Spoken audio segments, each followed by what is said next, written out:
Hola, buenas tardes. Mi nombre es Enrique Urias y junto con mi novia Estrella Espinosa nos dedicamos a impartir cursos, talleres, capacitaciones y asesoría personalizada en materia de educación financiera. En el video que están viendo ahora, vamos a hablar sobre cómo elaborar paso a paso una balanza de comprobación, que en el listado de reportes contables es el tercero, luego de elaborar un rayado del libro diario, después de elaborar esquemas de mayor en forma de cuenta T. El siguiente paso es elaborar una balanza de comprobación, que va a ser una tabulación resumida de cargos y abonos y va a ser el documento base a partir del cual ya se van a poder ahora sí elaborar estados financieros. Para ello necesitamos tener a la mano nuestros esquemas de mayor. Este es el ejemplo de la empresa ficticia con la que hemos grabado otros videos, cómo realizar registros contables, cómo elaborar el libro diario y cómo realizar esquemas de mayor, para que si lo están viendo en orden o secuencia les pueda funcionar para su mejor aprendizaje. Esos son esquemas de mayor del ejercicio práctico pasado. De aquí es de donde vamos a tomar los saldos y la información para la elaboración del siguiente documento contable, y se va a elaborar de la siguiente manera.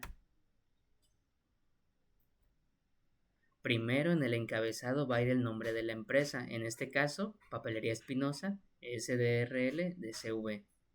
Segundo renglón, la mención de ser una balanza de comprobación junto con la periodicidad que abarca del 1 al 31 de enero 2025. Tercer renglón, cifras expresadas en pesos mexicanos o la moneda de su país en este caso.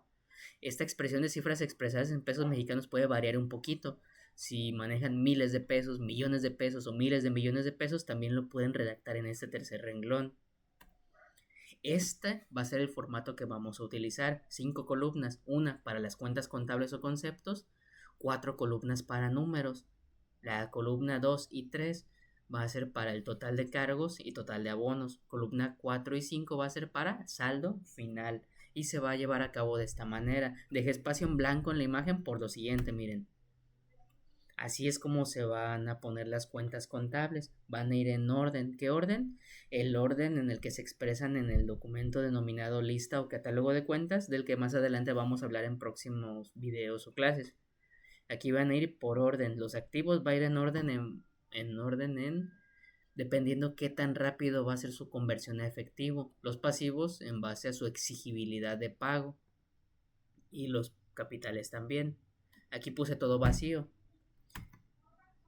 Aquí en pantalla vamos a explicar la cuenta denominada caja. Este razonamiento que hacemos para caja, su esquema de mayor, sus movimientos, su saldo final, el dibujito informativo que aparece, es el mismo razonamiento para las demás cuentas y cómo se va a rellenar la balanza de comprobación. Miren, hay 3 cargos, hay 2 abonos, hay un subtotal de cargos, hay un subtotal de abonos y hay un saldo final. Y miren, al sumar los cargos y los abonos están estas cantidades. Lo acabo de marcar en azul.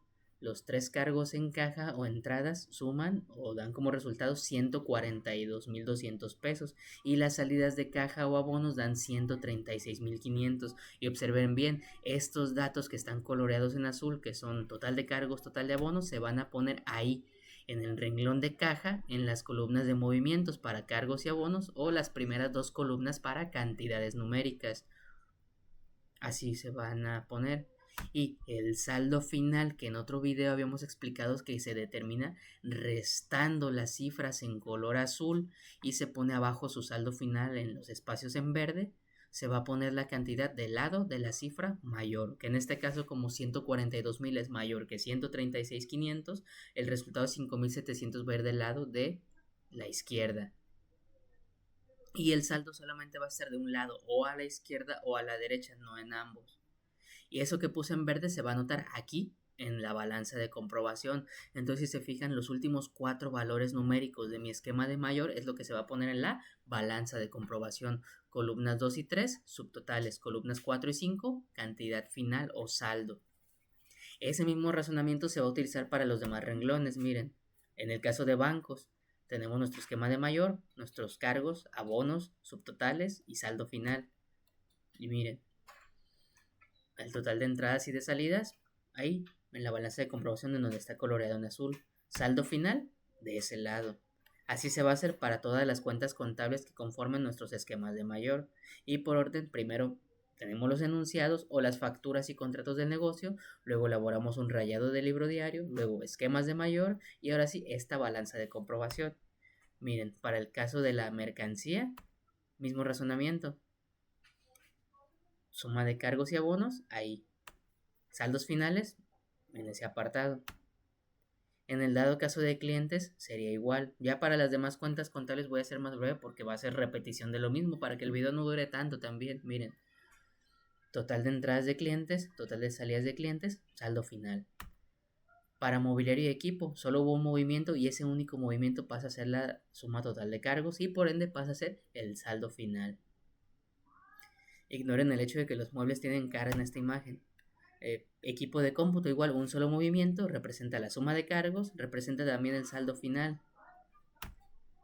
Equipo de transporte de igual manera, el único movimiento que hubo va a ser la suma de cargos y por ende la suma o saldo final, porque si lo coloreamos en azul no hubo salidas y la suma de eso es 0. Si hacemos la resta es 60.000 menos 0 y el saldo final sigue siendo 60.000. Por ello es que cuando hay un movimiento nada más se registran de esta manera. Rentas pagas por anticipado, mismo razonamiento. Total de cargos del lado izquierdo, saldo final del lado izquierdo.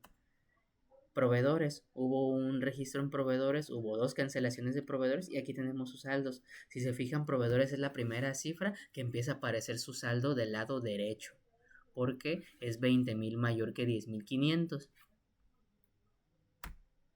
Documentos por pagar va a traer la misma naturaleza, solo hubo un registro en su lado izquierdo, por ende, una suma de abonos y un saldo final abonado del lado derecho. Capital social también va a tener el mismo razonamiento, un solo aporte de los socios, una sola suma de abonos, un solo saldo acreedor en este caso. Y hasta aquí ya se ha terminado la balanza de comprobación. El paso que sigue es elaborar sumas iguales para corroborar si los registros se han efectuado correctamente. Y va a ser de la siguiente manera, miren. Las primeras columnas de movimientos, cargos y abonos deben de dar la misma cantidad. Esa cantidad que da ahí 433.200 va a ser el total que aparece en el libro diario, el primer documento contable. Las siguientes dos sumas que son para los saldos van a dar otras sumas iguales que van a ser distintas a las primeras columnas. Va a haber 2 pares de sumas iguales. Si son iguales las cantidades, significa que los saldos van a estar correctos y que podemos avanzar ahora sí a la elaboración de estados financieros porque se cumple con las premisas de que a cada cargo le corresponde un abono o que hay teoría de la partida doble, o sea, que hay dualidad económica. Ahora, si desean encontrarnos en internet, nos pueden buscar en Facebook como Nur Asesoría Financiera, nos pueden mandar un correo si así lo desean a nur.despachocontable@gmail.com o si desean ver lo que escribimos en nuestro blog, escriban en su navegador web en nurfinanzas.blogspot.com. Les agradecemos si se quedaron hasta el final del video. Muchísimas gracias.